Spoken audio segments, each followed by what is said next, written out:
Rain leaked through the cracked window frame and dripped onto the peeling floor as Sarah Mitchell sat on the edge of her bed, staring at her phone with shaking hands. Her 6-year-old son, Noah, lay asleep beside her, his breathing shallow, his forehead still warm despite the medicine she had stretched far past its limit. The eviction notice lay folded on the nightstand. The red letters burned into her memory.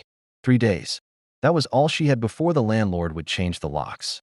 Sarah had never imagined her life would shrink into numbers. 3 days. $40. One sick child. But here she was, a single mother abandoned by promises and swallowed by silence. She opened her phone, scrolling through old messages. Job rejections, unanswered pleas. Her pride was long gone. All that remained was fear.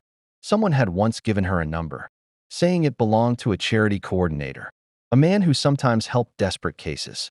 She typed slowly, tears smearing the screen, pouring out everything: her son's illness, the eviction, the nights without food, the shame of asking.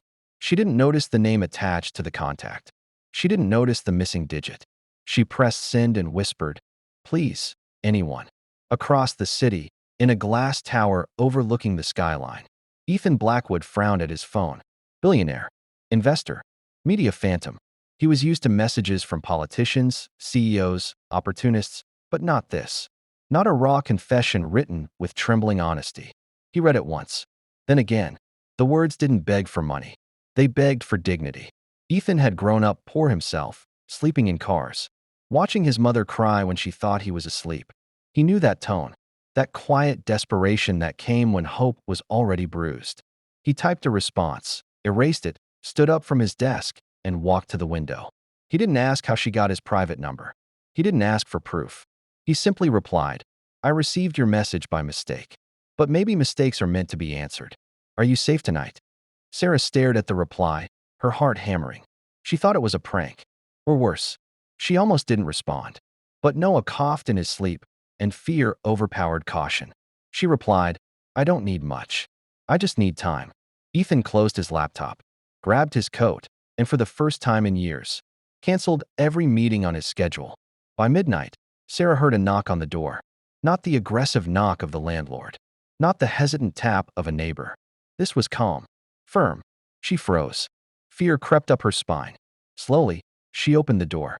A tall man in a dark coat stood there, rain dripping from his hair, eyes serious but gentle. "You don't know me," he said quietly, "but you messaged me tonight." Sarah's knees nearly gave out. She clutched the doorframe, tears spilling freely. Ethan stepped inside the tiny apartment, taking in the bare walls, the medicine bottles, the thin blanket covering the small boy on the bed. His jaw tightened. This wasn't a story. This was real. "I'm not here to judge," he said. "I'm here because someone once helped my mother. When she sent a message like yours." Sarah broke down completely. And as Ethan looked at the sleeping child, he made a decision that would change all their lives forever. Soft pause for narration. If this story touched your heart, subscribe now, because Chapter 2 will show you what happens when kindness meets courage in the most unexpected way. The next morning felt unreal to Sarah, like she had stepped into someone else's life. Ethan didn't offer empty promises. He acted. Within hours, Noah was examined by a private pediatric specialist. The diagnosis, untreated pneumonia, hit Sarah like a punch to the chest. Days more, and she might have lost him. Ethan covered everything without hesitation, but more than money, he gave presence. He stayed in the hospital room, listening as Sarah told her story, how her husband left when Noah was 2, how she worked double shifts until exhaustion stole her health, how asking for help felt like admitting failure. Ethan listened silently, his own past echoing in her words. He wasn't there as a billionaire. He was there as a man who understood what it meant to be invisible. When Noah finally opened his eyes and smiled weakly, Ethan felt something crack open inside him. Later that evening, he returned Sarah's phone, now buzzing with missed calls. Job offers. Apologies. Suddenly, people cared.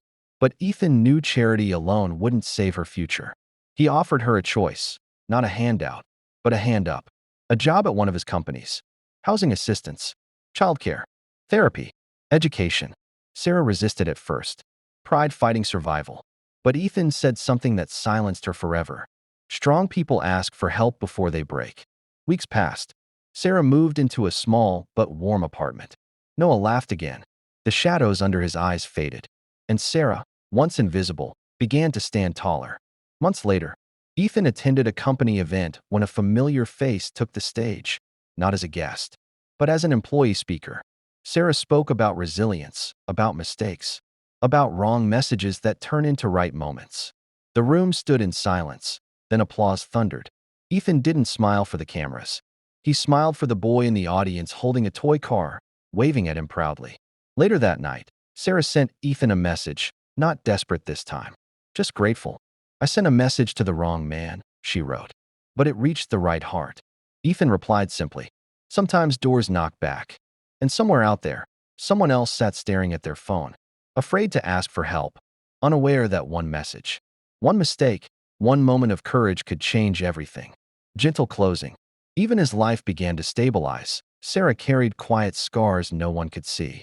Every night after Noah fell asleep, she sat by the window of their new apartment, staring at the city lights, reminding herself that safety was real now. The Lights hid dark stories behind them. How many children would go to bed believing they didn't matter?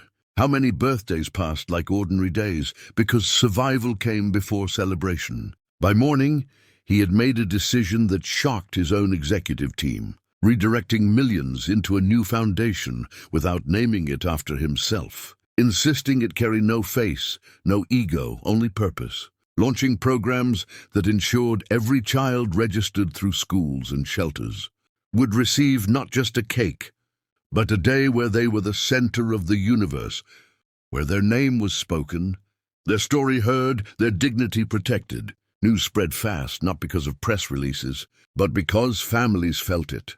Because a mother cried, holding a cake she never thought she could give. Because a child learned that kindness could come from a stranger who simply listened. The little girl became the heart of it all, visiting events, holding younger children's hands, telling them with a quiet strength beyond her years, "You're important," while the billionaire watched from the background, understanding now that the greatest return on investment was not profit, but impact.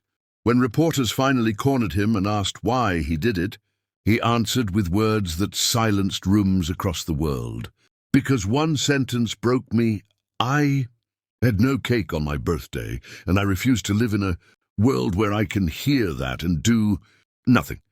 The story spread not because it was flashy, but because it was real, reminding millions that kindness doesn't require permission, only action, and that sometimes the smallest voice can awaken the biggest hearts. And if you're listening to this right now, remember this: someone out there needs what you can give, whether it's time, kindness, or simply attention. And stories like this exist to remind us of that truth. So if this story moved you, inspired you, or made you believe in humanity again, don't forget to subscribe to the channel, because every subscription helps us share more stories that matter, more stories that heal, and more stories that prove compassion can still change the world. The city moved on, unaware of the lives quietly changed by courage, compassion, and one unexpected reply. Gentle closing for narration. If stories like this remind you that hope still exists, subscribe to the channel. Stay with us and share this message, because sometimes the wrong message reaches the right heart.